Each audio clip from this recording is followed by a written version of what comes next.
Salam alaikum. Nous allons parler du fibrome utérin aujourd'hui, en particulier de l'embolisation des fibromes utérins, qui est une technique très intéressante que nous pratiquons dans notre centre et que nous considérons comme étant une technique idéale et très utile pour la femme, dans le sens où elle s'adresse aussi bien à la jeune fille qu'à la femme mariée ou d'un certain âge, et s'adresse à la plupart des fibromes symptomatiques en dehors des fibromes géants de plus de 15 cm et des fibromes pédiculés qui relèvent de la chirurgie.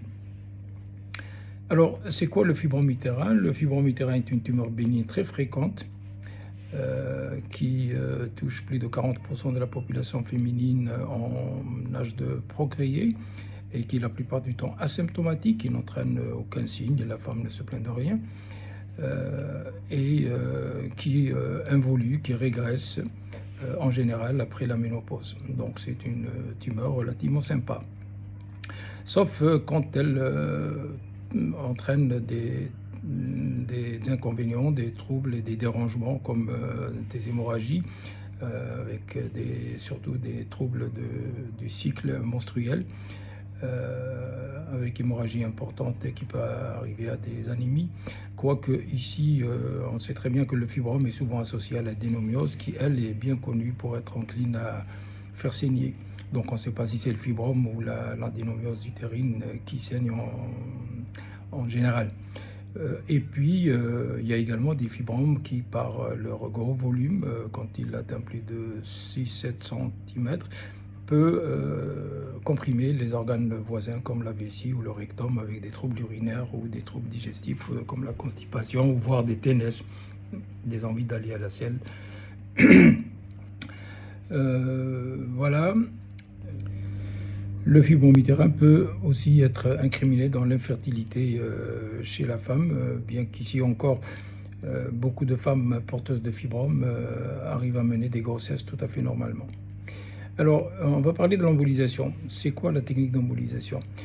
En fait, elle consiste à interrompre les vivres au fibrome en bouchant les artères qui l'alimentent par des moyens non chirurgicaux, c'est-à-dire qu'on pénètre en fait à l'intérieur du réseau artériel, en général par ponction des artères fémorales au pli de l'aine, voire par l'artère radiale au poignet, et on emmène un cathéter, c'est une espèce de petit tube, jusqu'au niveau des artères de l'utérus. Et on perfuse, c'est-à-dire qu'on envoie des particules calibrées en fonction du diamètre des artères constatées sur l'angiographie avant l'embolisation. Donc on envoie ces particules qui vont boucher les artères des fibromes.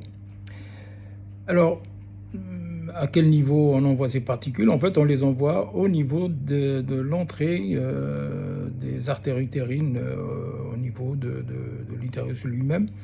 Et alors vous me direz, mais comment se fait-il que le fibrome se détruit, est détruit par cette technique et non l'utérus lui-même, puisque des particules peuvent rentrer dans les artères de l'utérus?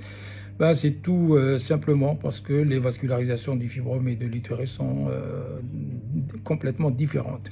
Les fibromes ont une vascularisation dite terminale, c'est-à-dire que chaque artère qui pénètre à l'intérieur du fibrome a son territoire propre, exclusif, et il n'y a aucune communication entre les artères à l'intérieur du fibrome. Donc si vous bouchez une artère, son territoire va être détruit sans possibilité de recourir ou de recruter les artères voisines. Contrairement au muscle utérin qui est une vraie éponge avec des artères qui communiquent énormément entre elles.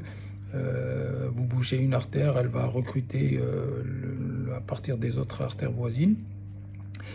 C'est ce qui explique donc l'absence de dommages sur le muscle utérin, alors que tous les fibromes existants dans l'utérus, puisqu'ils ont une vascularisation terminale, vont être détruits dans la même séance.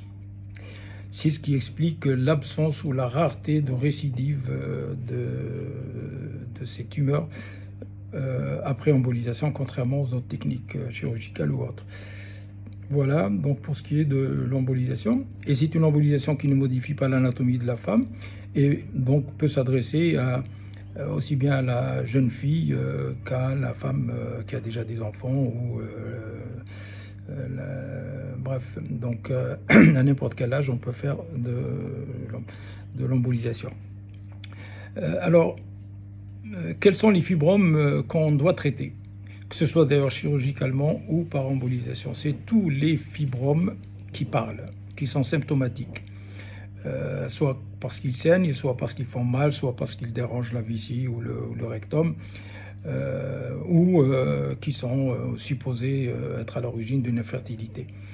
C'est les seules indications, disons, d'une prise en charge thérapeutique des fibromes.